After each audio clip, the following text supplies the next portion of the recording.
not just saying trying to all get that it. stuff, but yeah. Oh, it is 9 o'clock. Yeah. Okay. All right, welcome to the Planning and Zoning meeting for December 1st, 2021. I see that we do not have a chair, and the vice chair is also excused today. So amongst the members that are present, there should be a nomination of acting chair. May I make a nomination? Sure. Sure. I'd like to nominate a newcomer, Don Apking. Is there any other nominations? I nominate Bob O'Connor. Okay. Well, then, in that case, the clerk should call roll and ask each member to name who they wish to be the acting chair. For simplicity, would it be easier if I just withdrew? I mean, it's just one day, right? If you want, yes, it's just for today. I'll be happy to withdraw if you'd like Bob to be the chair. Okay. He seems to have the most experience. I'm withdrawing. Okay. So, I do think we still need to call the roll just because it's a formality. Okay. But we do need to do that even though he was the only one being nominated. So, please call the roll. Yes, sir. Apking? Connor? Well, you just have to say Okay. aye. 'Cause- Aye. Yeah. Okay. Thank you. Benny? Aye. O'Connor? Aye. Safranek? Aye. Summers? Aye. Fioretti? Aye. York? Aye. All ayes, motion carried. Do we have a Yeah, you have a cheat I sheet do. somewhere up there. cheat sheet?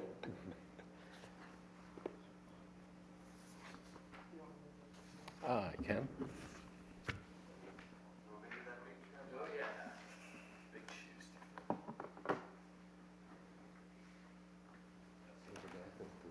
Shane, that, his name tag, is just so it kind of goes over there with him. Official. So he's a no name. Thanks, Shane.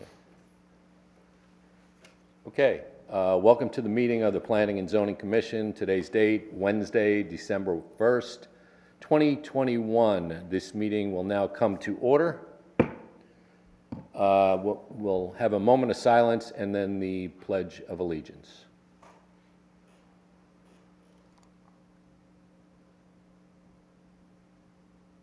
Please stand. I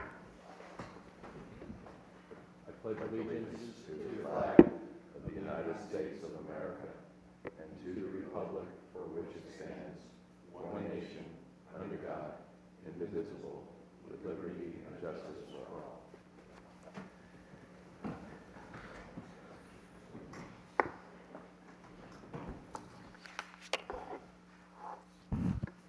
Okay,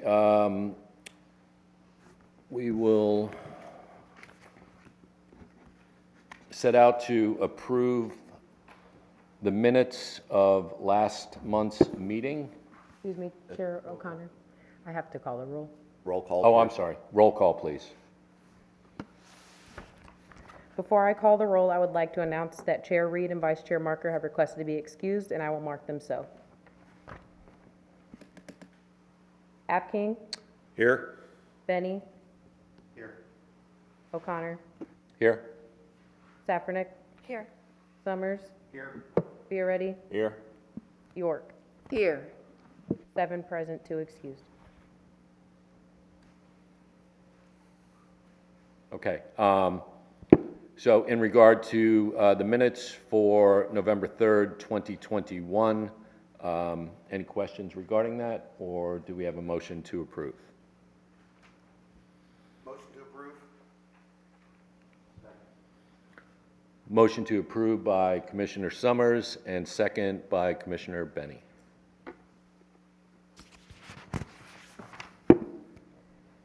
Apking? Benny? O'Connor? Aye. Safranek? Aye. Summers? Aye. Fioretti? Aye. York? Aye. All ayes, motion carried. Okay, no new business on the docket. Item number 7, Planning and Zoning Commission public hearing. I will now turn the floor over to Assistant City Attorney and staff. Ordinance 101-21. An ordinance amending the City of Cape Coral Comprehensive Plan by amending the future land use map from commercial professional to multifamily residential land use for property described as lots 15 through 23, block 3230, Cape Coral, Unit 66. Property is located at 1425 Gleason Parkway, providing severability and an effective date. Good morning. For the record, Wyatt Daltrey, playing team coordinator for the city's planning division. My credentials may be obtained at the city clerk's office. This is it's a privately initiated future land use map amendment involving 1.03 acres for lots 15 through 23, block 3230. It's to amend the future land use from commercial professional to the multifamily residential future land use. Property is located at 1425 Gleason Parkway.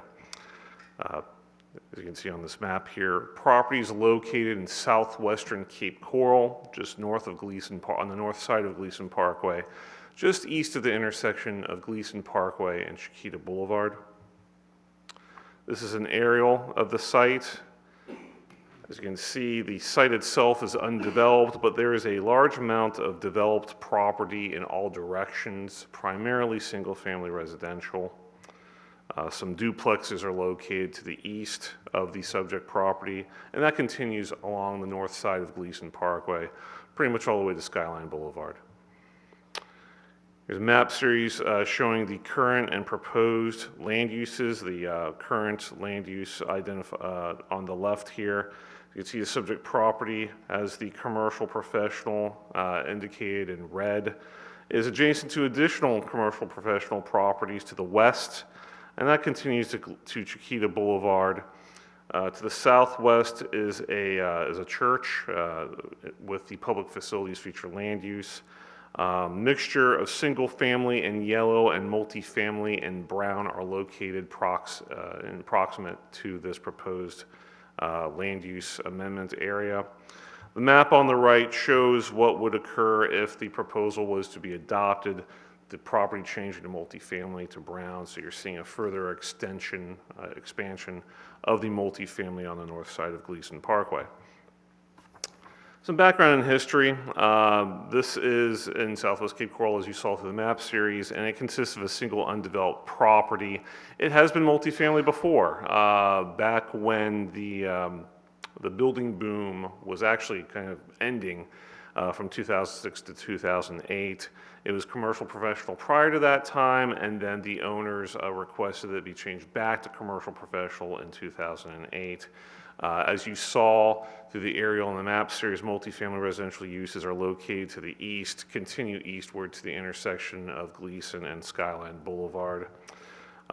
We had reviewed the comprehensive plan when reviewing this amendment. The existing commercial professional designation we found to be fairly inconsistent with non-residential siting criteria, which is policy 114 of the future land use element. Policy 1.14 has 8 siting criteria for non-residential development.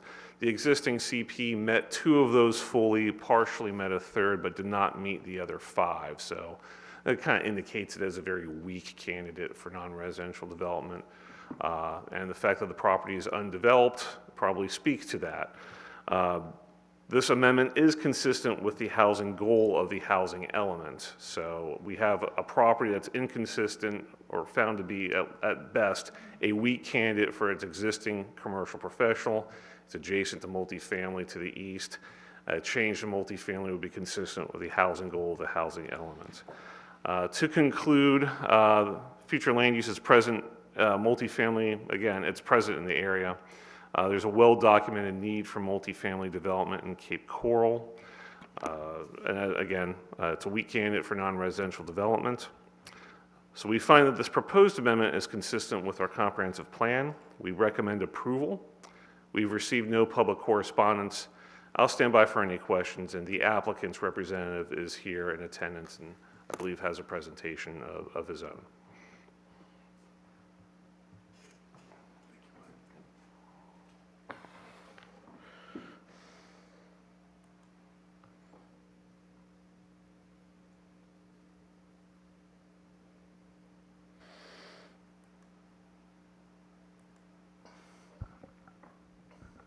Good morning. My name is Tom Slaughter with Cape Land. I brought a presentation today regarding a land use petition. In this particular case, what we're looking at, and Mr. Daltrey's already gone through a number of the critical steps where we've identified the location of this 1 acre property. We've identified the existing regulatory structure that this property falls under. And then one of the things that we wanted to do is to show you, it's our intent as we move from into a multifamily to primarily look at the multifamily low, and that essentially provides up from essentially duplex to about 16 units an acre. Our thought was to kind of bring it in on that lower end, greater than duplex. Certainly, we're looking at probably about a 12-unit development site, which I'll walk through a little further. And again, the idea is there's only 2 zoning districts that can marry up to that future land use map. We're looking at the lower of the 2. I wanted to show you actually an aerial or a video kind of this site, get a perspective of what's going on in the area, because as Mr. Daltrey indicated, it's been commercial, it's been multifamily, it's been commercial again, multifamily. So the question becomes, what needs to go into this area? Wow, this is weird. So we have the commercial node at the intersection of Chiquita and Gleason. As Mr. Daltrey indicated, you have the church with the daycare, but you also have an open reserve lot off that. And this property actually sits in the middle of where that street would be. And that's important for a couple of reasons, which I'll show you in a second. But the idea is you do have, Mr. Daltrey indicated, you have primarily the duplex. This project is the same property size, 1 acre. It's just off of Cape Coral Parkway and Chiquita. But this kind of represents what we believe would fit in well. The scaling massing, we believe, is good for both the residential, but also a transition between the commercial. More importantly, you see where that driveway is bisecting. We have a street that directly on the T is in the middle of the lot, so we're looking at something like that to limit our curb cuts, and that way would provide a pretty good in. This now shows you that same property, and again, when you imagine the middle of the development site being right across and perpendicular to that T, it does provide really, really good traffic access that's safe. And again, it links up with a commercial node, but it does provide the transitioning from the low density to then our commercial. With that, Mr. Daltrey's already gone through some of the history of this property that is ping-ponged between a number of uses of commercial and multifamily over the years. But I think it's a good example of where in long-range planning, sometimes even within a year or two, it is hard to describe what you think the market's going to be. And in this case, we've seen it over 15, 20 years go back and forth somewhat. But we believe we have a viable plan today to bringing that in. Mr. Daltrey's indicated we have 6 criteria that I've provided in a staff report to you all, where we believe we're compatible and consistent with these criteria. And then lastly, the findings, we believe we are consistent with the comprehensive plan, the goals, objectives, and policies. We believe that this use is a good transitional use. And lastly, it will not from a level of service standards. In other words, there's the ability for utilities to build this site and to operate it. And then lastly, the staff recommendation was approval. With that, we would respectfully recommend the same thing. With that, do you have any questions? Thank you. Hold on, Commissioner Apking? Yes, question. Where would your rental area start as far as for a 1-bedroom, 2-bedroom, et cetera? That's so far off right now, partly because we have to, if we were to be approved today, we would then go to City Council for a final review, and then we'd be required to do our rezoning. And at that point, one of the things we've decided, I thought the builder was actually going to be here today. One of the things we've discussed is the next step will really be doing that level of due diligence to kind of identify scale, massing, and like you said, what's the price per square foot? Do I believe this will be a low income and affordable project? Probably not. But will it be a high and expensive project? No. It'll probably be something more in the middle of what you typically have seen. Okay, thank you. Commissioner Benny? Chair.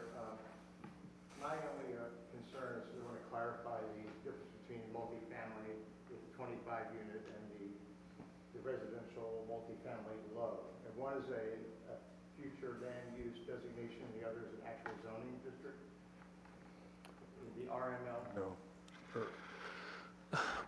There is one land use classification, the future land use, which is multifamily residential, which is what is before you today. Underneath that land use are two zoning districts that are consistent with that. One is the RML, which has a maximum density of 16 units per acre, and the RMM, which has a maximum density of 25 units an acre. That question will come up with the follow-up, if this amendment is approved by council in the future, with a follow-up rezone. RMM has a minimum size of 1 acre.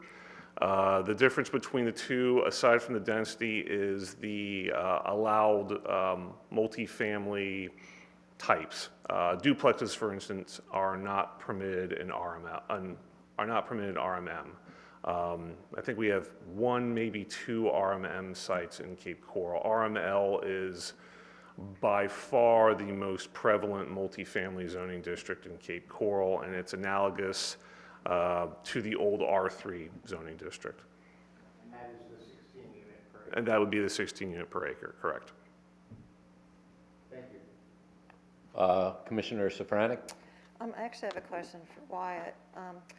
In your presentation, you referenced the need, the well-documented need for multifamily in Cape Coral. Can you cite some of, or can you direct us to that information? Because I keep hearing, I'll be honest, I keep hearing this, but as I drive around town, I get to know the community. That just doesn't seem obvious to me at all. In fact, it seems not the case. In fact, what we need is more commercial or low-density commercial.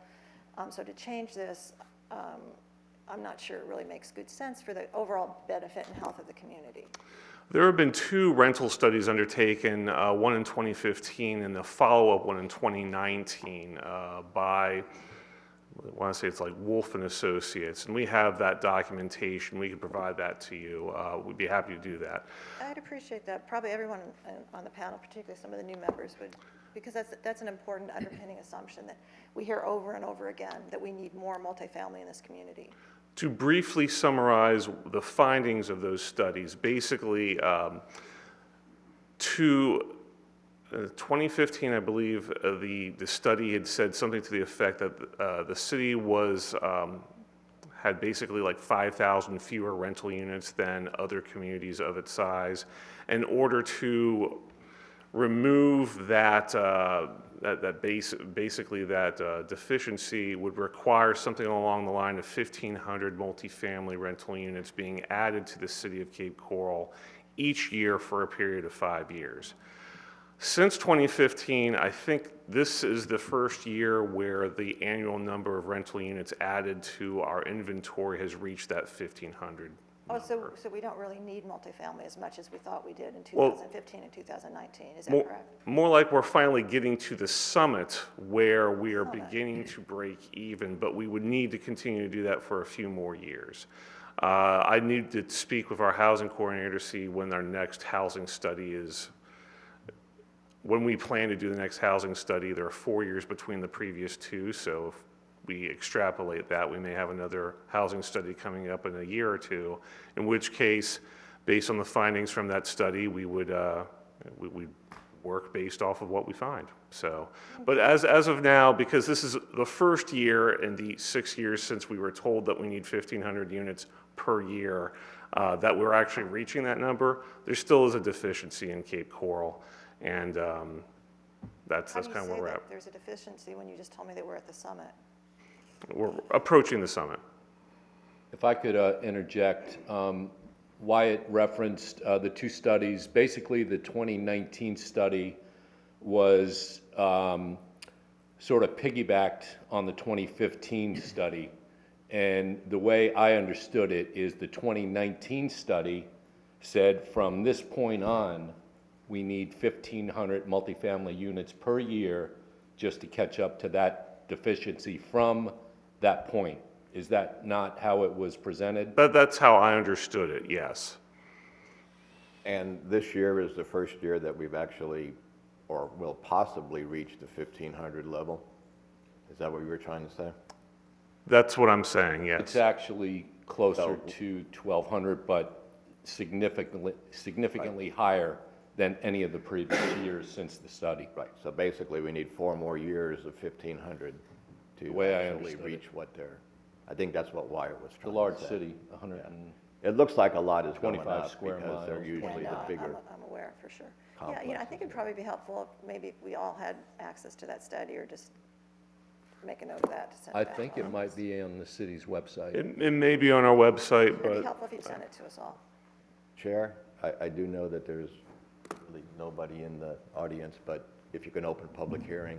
Well, I think we and have then close it. more questions from the. Well, right, but you normally open public hearing, get those Sure, yeah. people, even though nobody's here. Okay. Let's get that formality out of here, and then you can still have Right. questions, that's fine. Okay, this is for citizens' input. Any members of the audience wishing to speak, please come up now. Seeing none, Seeing none, citizens' input is now closed. that just gets the formality out, then the questions I was all waiting start. until Yeah. we were done here. Commissioner Fioretti. Yes, a question for Mr. Slaughter. Good morning, sir. Well, first, I do agree that this site makes more sense as multifamily than commercial based. I do travel Gleason Parkway quite frequently, and it's certainly not a commercial corridor. But I do see that it has bounced back and forth from your studies from commercial to multifamily. At this time, the applicant, Jason Tabar, is he a contract purchaser for the property? Correct. The owner signed the application. One of the things we did through the affidavits and whatnot, who's been made aware of it. He's actually out of state, but watching on Cape TV, if this is being broadcast like I think it is. Of course. Does he have plans to develop the property? What are his, can you talk about his future plans for the property? Yes, one of the things I did was when I prepared the PowerPoint, I added that video because we had spoken the last day, and I said, if there's a question of what you're going to build, he goes, let's just show the one that we've been talking about the whole time. And again, I thought the builder was going to be here today, but he absolutely has a plan to build it.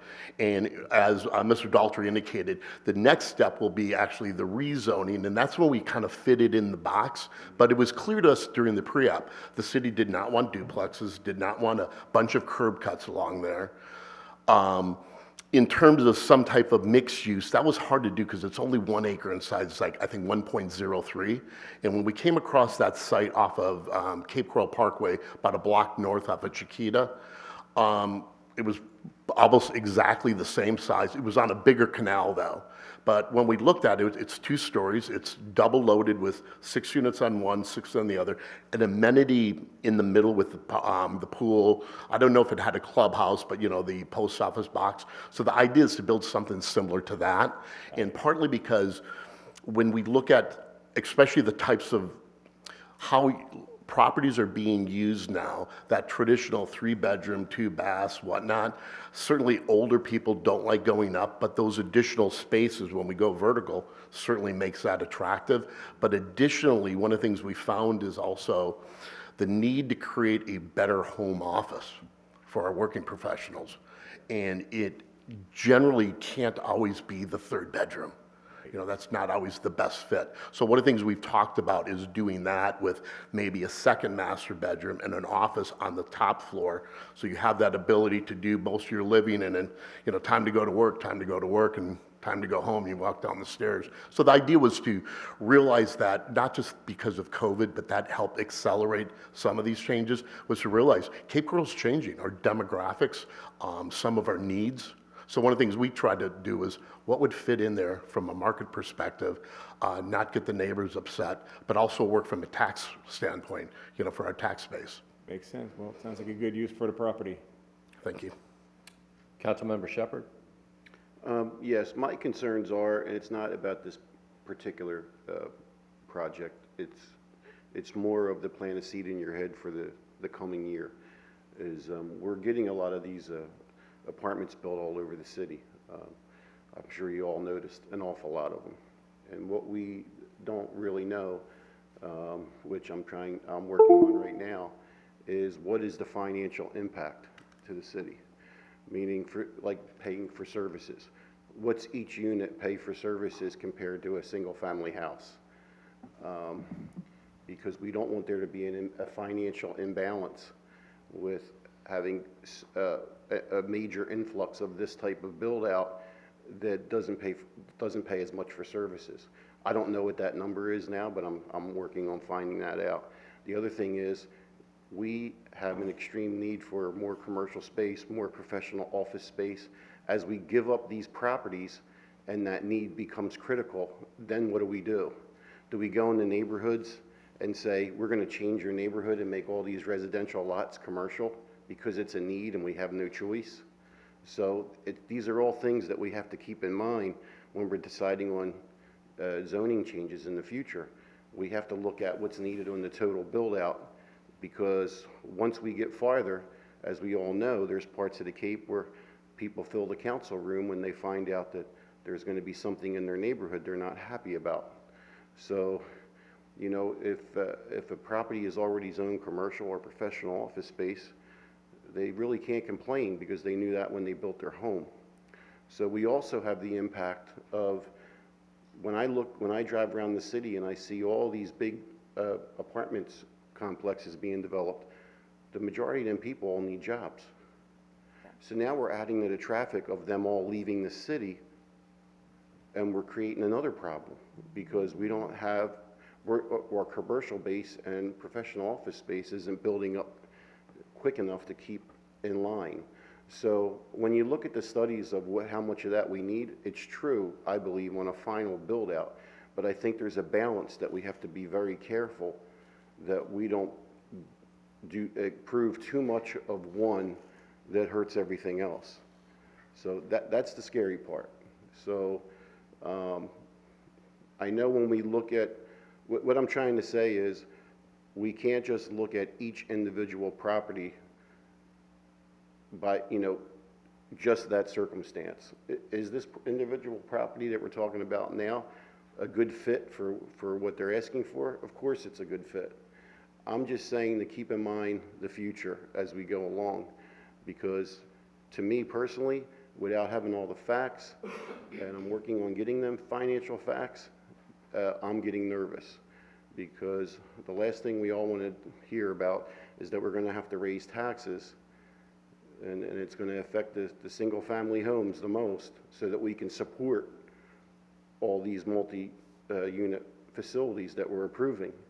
So I want to learn about the impacts of them, and if any of you can think of more questions to ask for research from staff that can help you make decisions, please ask. So I want to know the impacts of the traffic, of road. A lot of our roads can't be widened. Some can, a lot of them can't. The impacts of how many of them cars are going to have to leave the city for employment because we don't have jobs for them. And what is the financial impact when it comes to paying for services? Are we going to have to buy fire trucks, you know, different fire equipment for some of these complexes? You know, there's all these impacts. And at the same time, I'm not saying it's not a need. I'm just saying there's a balance, and we don't want too much of one thing to kill the machine. The machine is the city. And, you know, at the same time, we don't want to create a financial problem. And at the same time, we don't want to gobble everything up. And then 10 years from now, we have this big problem where there's no room to build services. I believe that a lot of investors are followers. You know, they see an apartment complex go up and they see it fill up immediately, and then now they want to build one. We've seen it happen with the storage facilities. A storage facility was built and it was completely filled, you know, very quickly, and now then everybody wanted to build a storage facility. So I believe what happens is there gets to be a frenzy with each topic, and then there becomes a glutton. And, you know, I don't have the facts, but I'm working on them. But my own surveys in my mind, I think we're approaching a glutton of these apartment complexes. And do I believe they're a need in the future? Yes, but too much of one particular item too quick, there's going to be ramifications. So I just want you to think about that. try not to look at each project individually, try to look at the city as a whole. You know, just picture there's neighborhoods being built up in the Northwest. There's going to be gas stations needed. There's going to be doctor's offices needed, different services for each community that are going to be needed. And if we gobble up all the available locations for them to be in the future, we're going to have problems in the future, and we're going to have upset people when we try to put these things in their neighborhood that's already established. So that's all I want to do. It's not about this particular situation, but it's something that I want you all to keep in mind as we move forward throughout the year. That, yeah, the study is true, but at the same time, we got to look at a balance. Thank you. Thank you. Commissioner York? Thank you. Actually, my question is more directed to Wyatt. So I know we got into what's going to be built there, but that at this point isn't what we're talking about. We're just talking about moving it from commercial to a low-density residential. Is that right?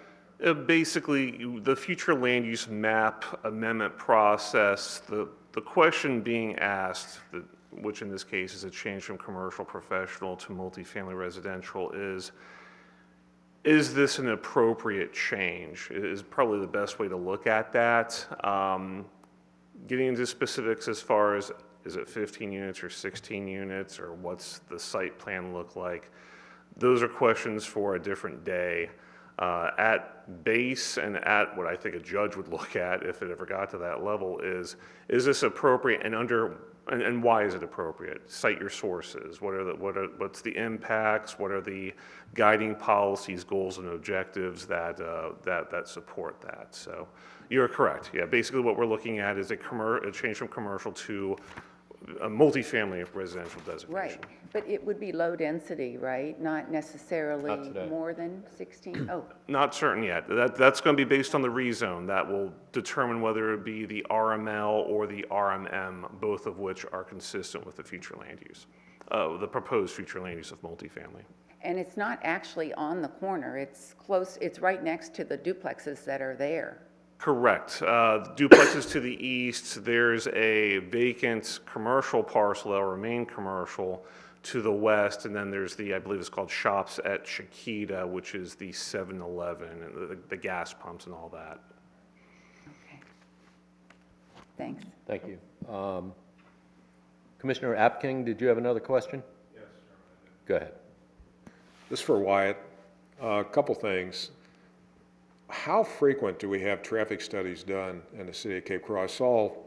Last data I saw was 2013. Have we done anything since then, or how does the traffic study come up as far as requirement?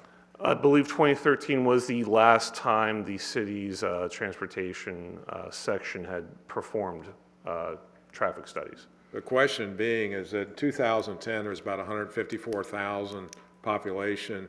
2021, we're over 200,000. And we've had this growth spurt for the last year or so. So my concern is that all of a sudden we've got a massive amount of traffic that's just kind of blossomed up in the last few years. Wouldn't it be prudent to do some traffic studies in certain areas to kind of get a feel as to what we have now before we move forward on some of these projects? Well, certainly for larger projects, I'd agree with that. I'll speak with our public works folks to see what they have as far as traffic studies, if they're looking to resume annual traffic studies. I know some of the roadways are county roads. Gleason isn't one of them, but those continue to have, I believe, annual AADT, Right. Annualized daily trip Some of the, counts. yeah, we have the feeders where they're putting up the apartment complexes, and on certain areas of the city, you've only got one lane on some of the boulevards and that are present. And then you've got schools and other things that have grown over the years. So there's an instance right now where there's 4 corners where I looked at that. So I mean, it's not talking today, but I'm just looking at future. The other question I had is on some of the standards that we have. I know we have construction standards. A lot of people have asked, when we put these apartment complexes in, the consistency as far as landscaping and things like that is all over the board. I mean, some of them come in with the minimums and go from there. What people would prefer is if we're trying to have Cape Coral as a brand, where do we want that brand? Do we start from the bottom or do we start from the top when we start talking to some of these developers?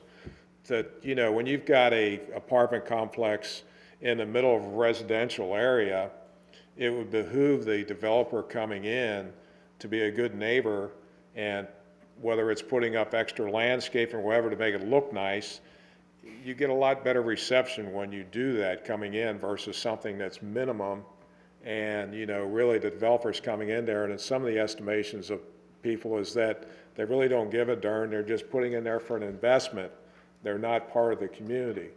The way that most people look at it is they become part of that community. If you're going to be a good community person, again, you want it to look nice. So just a comment on what I found from talking to a lot of people, individuals. Well, and that's a well-timed comment too. I mean, we've been speaking with some neighborhood associations recently, and there's been some discussions as far as the city's multifamily. We have multifamily design standards for districts where those uses are conditional uses. If it's permitted by right, you can't really put a design standard because it's permitted by right, but I believe it's in our section 5.11.4, we have multifamily design standards. And there's been some question, do we want to take a look at those again? Do we want to strengthen them? There's ways you can look at this, particularly if you're looking at an interface where the multifamily is adjacent to single-family residential, the R1 zoning district, where perhaps enhancing landscape buffers, something like that to try and I guess beautify, if you will, that sort of use. There are some concerns, could be a fair housing question if you go too far in that direction. And we also don't have design standards for duplexes and single-family homes in the city. In fact, I believe there's been recent state legislation that no longer preempts local governments from doing that. So I don't know if that's in the works for multifamily developments either, but personally, I could see that happening in the future with the Florida legislature. Thank you, Wyatt. Commissioner Benny, did you have another? Thank you, Mr. comment? Chair. The school impact is very unrealistic, and I just don't like when I see something in an application that's that out of whack with reality. It says 1 student added in 16 units. You know, I would just say that I'm very skeptical about that. And The calculation per the Lee County School Board is 0.091 students per multifamily dwelling unit. At 16 units, that comes out to roughly 1.5. I round down when you have 1.5 kids. So, okay, 1, maybe 2 kids at most, but that's the calculation from Lee County School Board. well, it's a bad calculation. Those who move into those type of places are usually younger families that are trying to get started, so you're going to talk a couple kids per unit. So, you know, that's 15, 20 new students. Realistically, count them up. Speaking to what you were saying before. Big impact. Thank you. I have a comment regarding this myself, is where this parcel is located, it's right next to multifamily.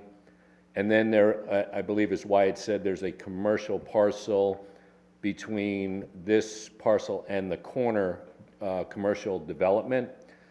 And I think I've seen one commercial development in the middle of a street, and it was on a main road on Skyline Boulevard, that wasn't going to or on a corner.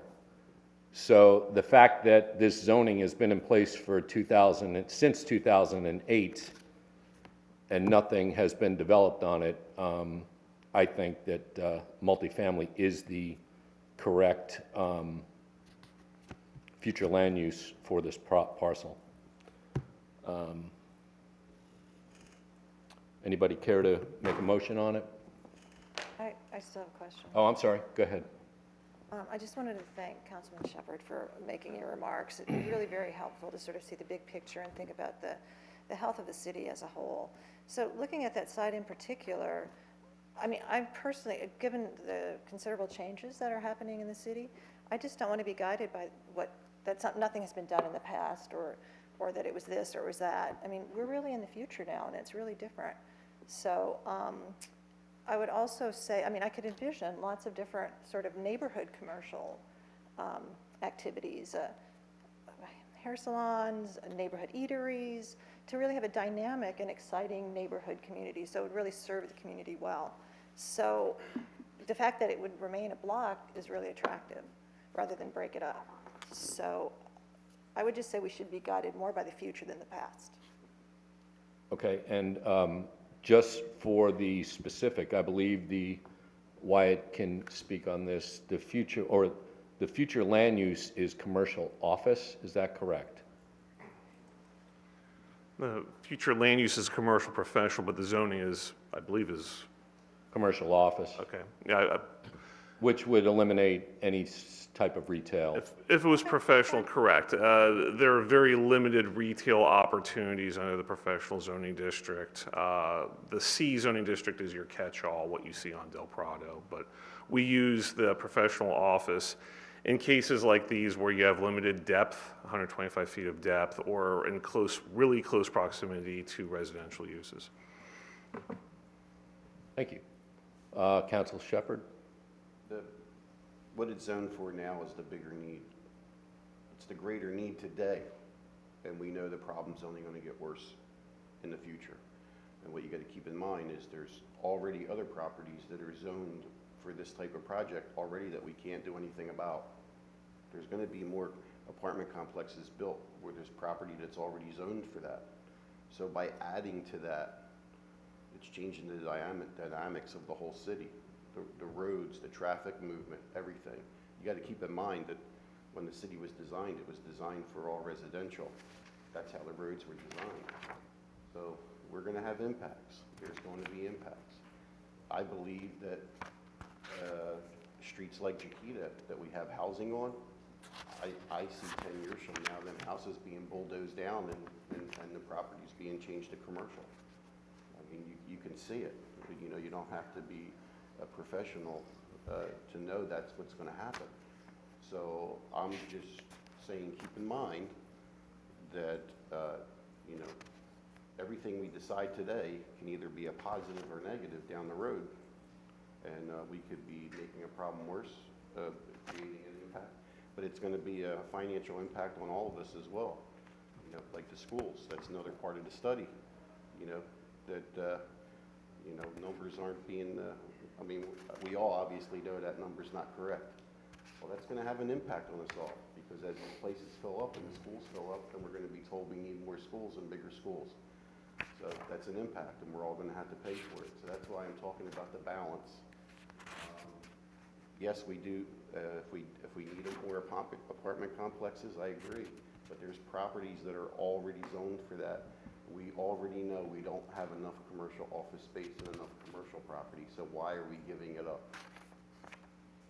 I'm seeing it done every month. We're constantly giving it up. It's going to be awful hard to go backwards. That's all I want to keep in everybody's mind. Thank you.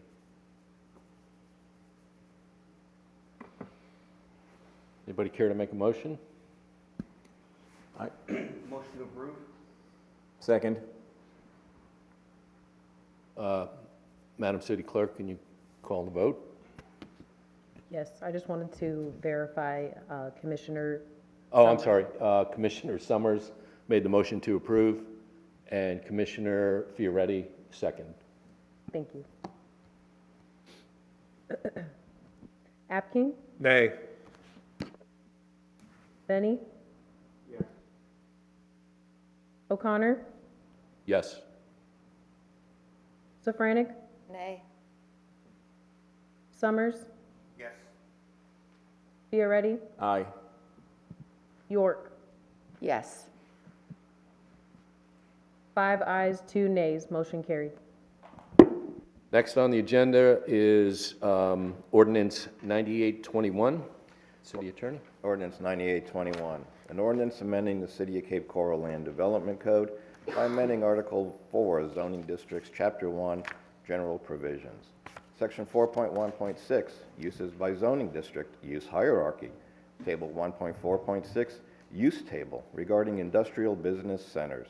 by amending Article 4, zoning districts, Chapter 2, specific regulations by district, Section 4.2.11, commercial corridor regarding industrial business centers, by amending Article 5, development standards, Chapter 2, accessory structures, Section 5.2.7, fences and walls, regarding fences and walls in the non-residential and mixed-use zoning districts, by amending Article 5, development standards, Chapter 11, conditional uses, to create Section 5.11.13, industrial business centers, regarding the establishment of zoning regulations for industrial business centers, and by amending Article 11, definitions, Chapter 1, general provisions, Section 11.2, definitions regarding industrial business centers, providing severability and an effective date. All right. Chad? Good morning, Commissioners. For the record, Chad Boyko, Principal Planner with the City Planning Division. This is a sort of a small text amendment to our Land Development Code. It adds one use to the schedule of uses found in Article 4, and then it adds that use to one zoning district within the city, which is the commercial corridor. And the idea behind this industrial business center use, it was something that was brought up by our previous economic development manager. And the idea was that we allowed for light industrial to go into the commercial corridor, things such as when you were making things, manufacturing, such as cabinetry, woodworking.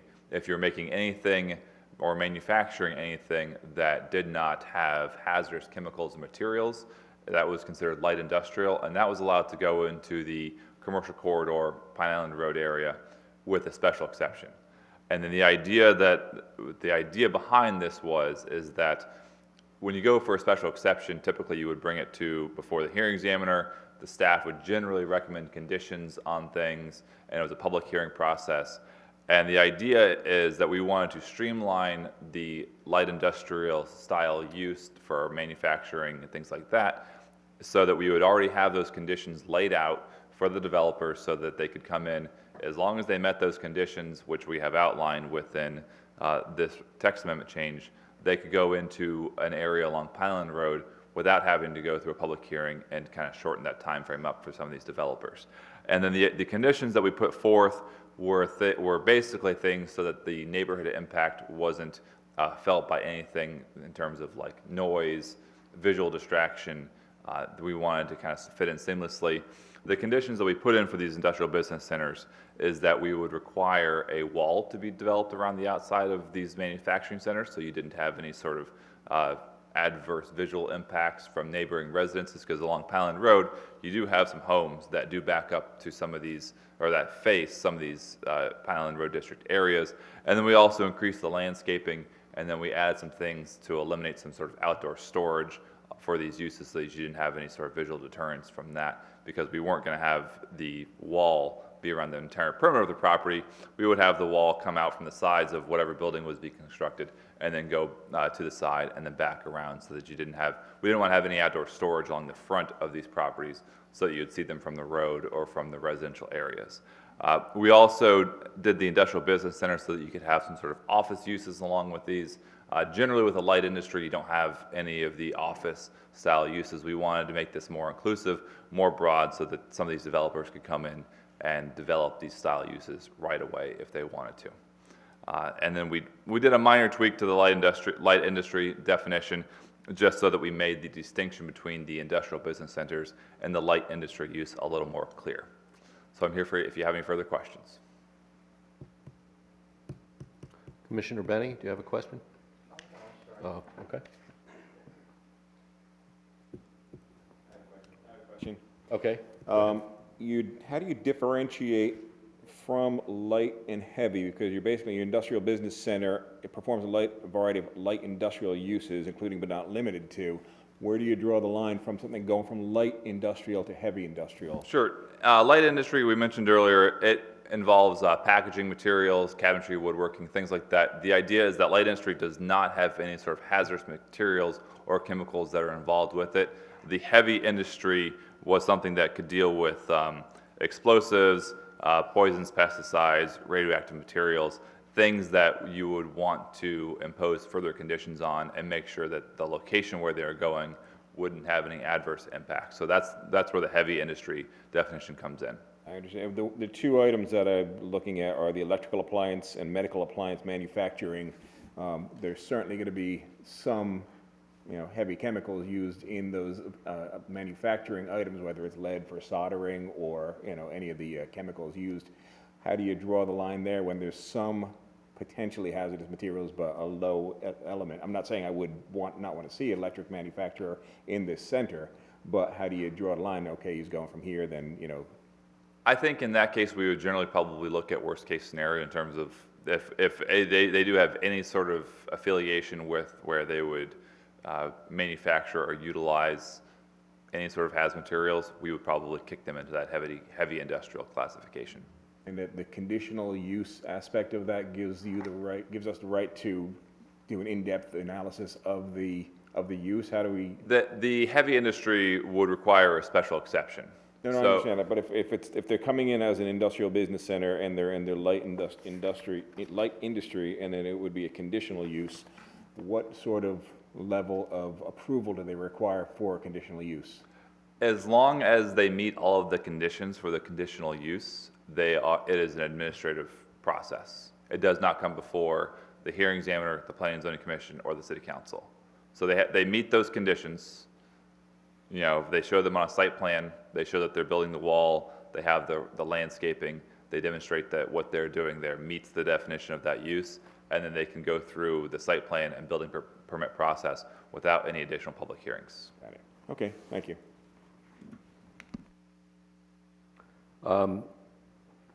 Any other questions?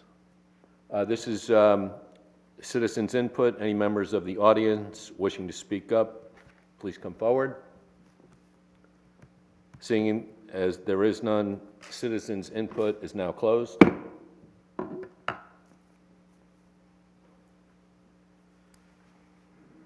Anybody care to make a motion? I'd like to make a motion to approve this. Second? Commissioner Fioretti made a motion to approve, second by Commissioner Summers. Can you please take a vote? Yes, Chair. Apking, Aye. Benny, Yes. O'Connor, Aye. Safranik, Aye. Summers, Aye. Fioretti, Aye. York. Yes. All ayes, motion carried. Thank you. Any updates from staff? Hi, no staff updates for you. Thank you, Wyatt. Okay. Next meeting, I believe, is January 5th. Sound about right? Okay. This meeting is now adjourned.